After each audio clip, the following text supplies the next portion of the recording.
కర్కాటక రాశి. ఈ కర్కాటక రాశి వారందరికీ కూడా మనకి అష్టమంలో శనిగ్రహం మార్చి 29, 2025 సంవత్సరం తర్వాత ఆయన మీనరాశిలోకి వెళ్ళిపోయాడు.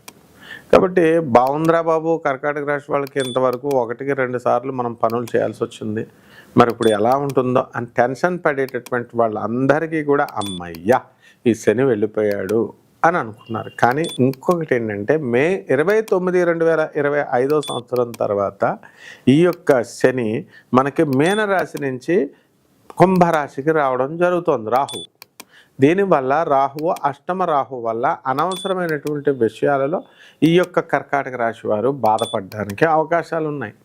కాబట్టి ఈ కర్కాటక రాశి వాళ్ళంతా కూడా మనం ఏం చేయాలండి అని అంటే మనకి ఈ 1-2 సార్లు ప్రయత్నించడము, వితండ బాధాలు చేయకుండా ఉండడం.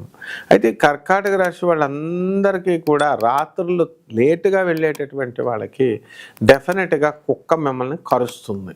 కాబట్టి జాగ్రత్తగా తొందరగా ఇళ్ళకి వెళ్ళిపోండి, జనం గుంపులతో ఉండండి. అలా కాకుండా మీరు 11 గంటలకు ఆ టైంలో రాత్రులు మీరు ఇళ్ళకి వెళితే కంపల్సరీ ఆ యొక్క రాశి వారికి కుక్కల నుంచి బెడద అనేటటువంటిది ఉంటుంది.